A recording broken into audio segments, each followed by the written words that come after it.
29 साल 29 साल के लंबे इंतजार के बाद पर एक सेकेंड, अब ठीक है। हाँ, तो 29 साल के लंबे इंतजार के बाद और करोड़ों इंडियंस की उम्मीदों पर मुतने सॉरी मेरा मतलब करोड़ों इंडियंस की उम्मीदों पर खरी उतरने वाली बॉर्डर 2 रिलीज हो चुकी है, जो अगेन बॉर्डर 1 जैसे ही इंडो पाक वार पर बेस्ड है।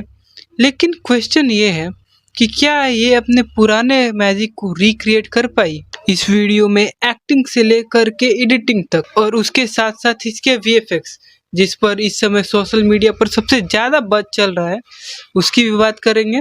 शुरू करते हैं बॉर्डर 2 का द अल्टीमेट रिव्यू। सबसे पहले उसकी बात कर लेते हैं जो बढ़िया है इस मूवी में। मतलब सबसे पहले एक्टिंग की बात कर लेते हैं, और इसमें सनी पाजी की एक चीज के लिए तो तारीफ करनी ही पड़ेगी कि उनका ऐसा मैजिक है कि बिना उनके हम किसी भी वॉर या फिर हैवी डायलॉग वाली मूवी को इमेजिन भी नहीं कर सकते। और अगर सेंसर बोर्ड की रिपोर्ट मानी जाए तो इस मूवी से सनी पाजी ने सारे स्क्रीन्स पर राज किया है। और इसमें वो मोमेंट जब सनी देओल अपने शहीद बेटे की अंतिम श्रद्धांजलि देते हैं, तो वो मोमेंट आपसे पावरफुली कनेक्ट हो जाता है। वहीं वरुण धवन, जिनको अभी बहुत ज्यादा ट्रोल किया जा रहा था, वो अपने संगीत फौजी के रोल से आपको इम्प्रेस तो करते ही करते हैं। उनके साथ दिलजीत दोसांझ और आहान शेट्टी इस मूवी में एक और इमोशनल लेयर ऐड कर देते हैं, और इसीलिए इस मूवी की एक्टिंग को 5 में से 4 स्टार देना तो बनता है। और जब बात डायरेक्शन की आती है, इस बार डायरेक्टर की कुर्सी पे जेपी दत्ता नहीं बल्कि केसरी फेम अनुराग सिंह है, और मानना पड़ेगा उनको भी, क्योंकि बंदे ने आते ही साइज को बड़ा कर दिया कैनवास के। जहां बॉर्डर 1 केवल जमीन की कहानी थी, मतलब केवल जमीन वाली आर्मी की कहानी थी, वहीं बॉर्डर 2 आर्मी, नेवी और स्काई फोर्स तीनों मोर्चों की कहानी है। स्टोरी एकदम स्ट्रेट है। ये स्टोरी देशभक्ति, बलिदान और हमारी फौजियों की जिंदगी के ऊपर है। लेकिन इसमें एक ट्विस्ट है, इसकी कहानी काफी ज्यादा प्रेडिक्टेबल हो जाती है। इसमें कोई बहुत बड़ा ट्विस्ट तो नहीं है, लेकिन हमारे वीर जवानों को एक सच्ची श्रद्धांजलि जरूर दी गई है, और इसीलिए हम डायरेक्शन को देंगे 5 में से 3.5 स्टार्स। अब आते हैं उस हिस्से पर जहां ये फिल्म थोड़ी बहुत लड़खड़ाती है। जब फर्स्ट बॉर्डर आई थी 1997 में, तो उसमें दिखाए गए सारे वेपन्स, सारे टैंक्स, ब्लास्ट, यहाँ तक कि उसके धूल मिट्टी भी काफी रियल लगते थे। लेकिन बॉर्डर 2 में लेटेस्ट सीजीआई और वीएफएक्स होने के बावजूद भी इसकी सिनेमेटोग्राफी काफी ज्यादा नकली लगती है। इसके वीएफएक्स कई जगह पे बहुत ज्यादा ही आर्टिफिशियल फील होते हैं। सबसे बड़ी दुख की बात पता है क्या है?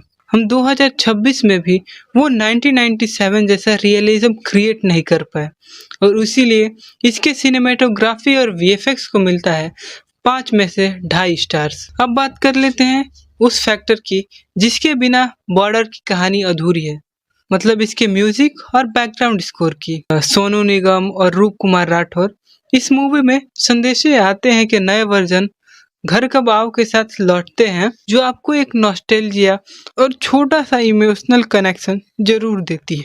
मशहूर गीतकार जावेद अख्तर के पुराने गानों को रिक्रिएट करने से इस मूवी को एक बढ़िया क्रिएटिव बैंकरप्टी मिली है। बट द क्वेश्चन इज, क्या बॉर्डर 1 वाला मैजिक रिक्रिएट हुआ या फिर उसको compete कर पाइए? The answer is no. और उसीलिए इसके म्यूजिक और बैकग्राउंड स्कोर को हम देते हैं 5 में से 3.5 स्टार्स। वीएफएक्स के बाद इसका दूसरा वीक पॉइंट है इसकी रन टाइम।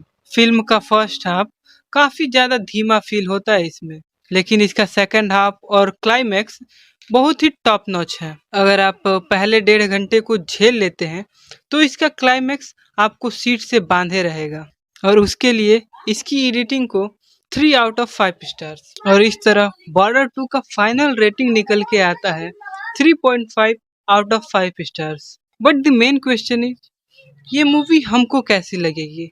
तो सबसे पहले अगर आप राजामौली की आरआरआर या फिर कल्कि जैसा वीएफएक्स एक्सपेक्ट करके जा रहे हो, तो हो सकता है आपको ये मूवी डिसअपॉइंट करे। और दूसरा पॉइंट ये है कि अगर आप एक लॉजिकल या डीप थॉटर हैं, जो मूवी को गहराई में देखना पसंद करते हैं, जैसे कि उरी हो गया या फिर शेरशाह, तो फिर ये मूवी आपको थोड़ा बहुत डिसअपॉइंट करने वाली है।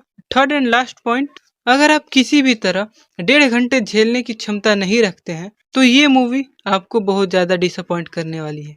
लेकिन वहीं दूसरी तरफ अगर आप सनी देओल के बहुत बड़े वाले फैन हैं, जो उनकी हैवी डायलॉग्स और भारी भरकम आवाज़ के कारण मूवी को देखना चाहते हैं, तो ये मूवी आपको काफ़ी ज़्यादा मस्त लगेगी। साथ ही उनका जो इमोशनल एंगल है वो भी आपको बहुत ज़्यादा सरप्राइज करने वाला है। या फिर अगर आप 90s का नॉस्टैल्जिया दोबारा फील करना चाहते हैं तो फिर से इसको एक ट्राई दे सकते हैं, जिसको देखने पे आपको बहुत तेज सीटी, ताली या फिर थिएटर में ही भारत माता की जय जैसे बहुत मीनिंगफुल नारे सुनने को मिले। तो देखो, मस्त लगेगी ये मूवी।